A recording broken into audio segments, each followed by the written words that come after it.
Hello and welcome back to my crafting channel. Celine is joining me today since we work on flamingo bouquet. Hi, excited to see how the buffet drawers will turn out.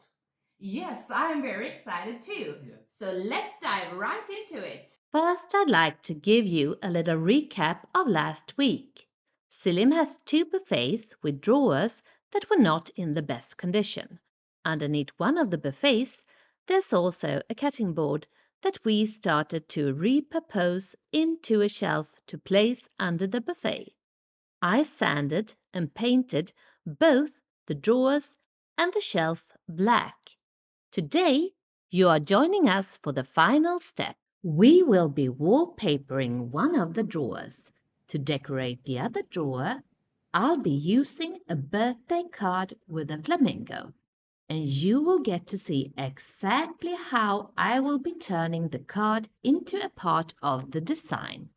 And here is where the fun starts.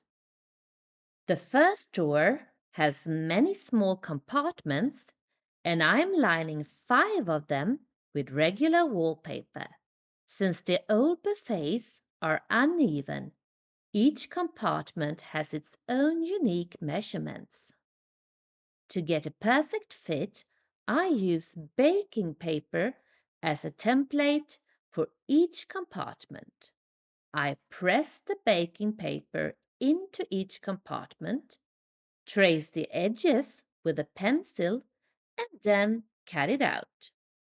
This way, I get a perfect template for each compartment that I can use to cut out the wallpaper pieces. I am using wet room adhesive both inside the compartment and on the wallpaper. Because I'm cutting small pieces, I don't need to match the pattern. But if you have a wallpaper that has a design, you can place your templates on the sections you would like to keep. When you are wallpapering, you usually use a smoothing brush to flatten the wallpaper and remove air bubbles.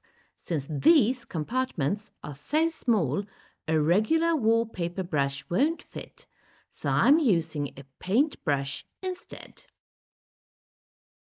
To make the drawer surface durable and wipeable, I will apply 3 coats of semi-matte clear varnish, but before I can start varnishing, I have to wait. It's super important that the wallpaper is completely dry, otherwise you risk the varnish bubbling or the paper wrinkling.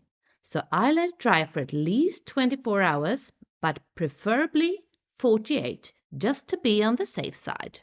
When I start to varnish, I am also careful to let the varnish dry between each coat. While the varnish dries, I head over to Flamingo Bouquet to install the cutting board shelf.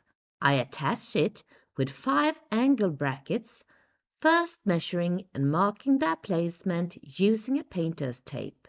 Then I screw the brackets into the cutting board and into the supporting cross beams.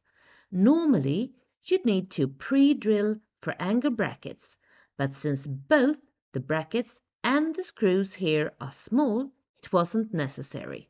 And just like that, the cutting board is an extra shelf beneath one of the buffet tables. As always, when I visit Flamingo Bouquet, I also take the chance to enjoy some food.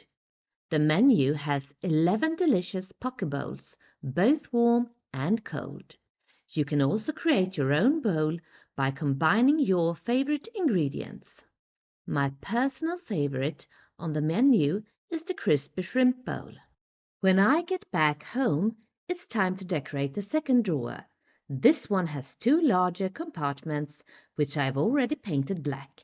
Now I will use the flamingo card to create my own stamp. I'll paint the stamp with gold paint and decorate the drawer with golden flamingos. Of course, you can make your own stamp with any motif. Here's how I do it. I cut out the flamingo from the birthday card and place it on the back of a notepad with a stiff cardboard backing. I trace its outline and cut it out. That's my stamp template. Using the template, I cut out 2 identical shapes, glue them together with Mod Podge, and press them under a heavy book to make the stamp sturdy. I then paint the stamp with gold acrylic paint. I test it on paper and stamp it into the drawer.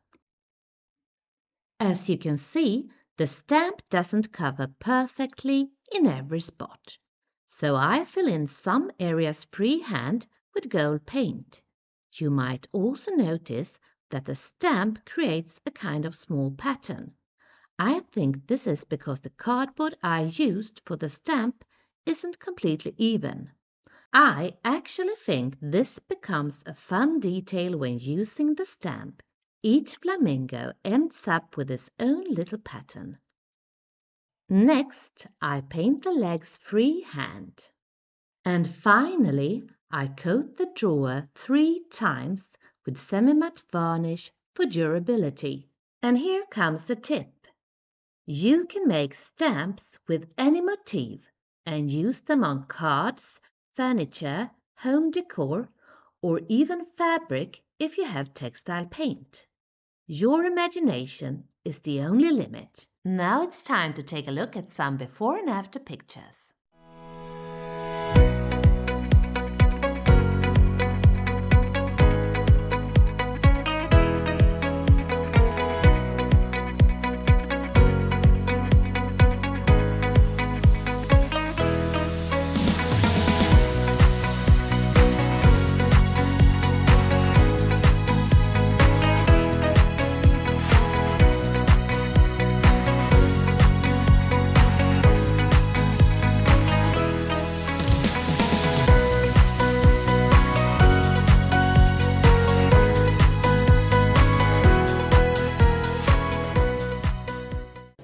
So, what do you think about the drawers?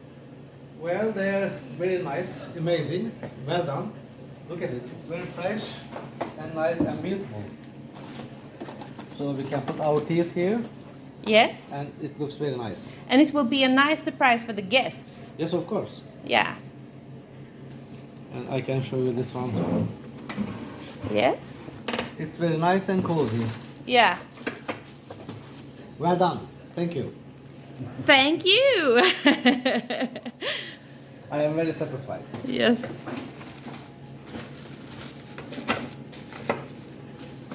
So, what do you think about the new shelf?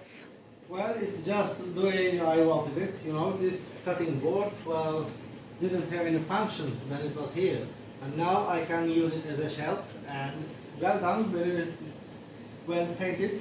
So it looks amazing again. Thank you. Thank you. That was all for today.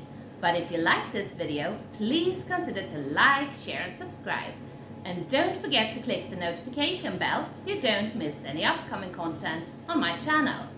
And don't forget to follow Flamingo Parquet on Instagram and on Facebook.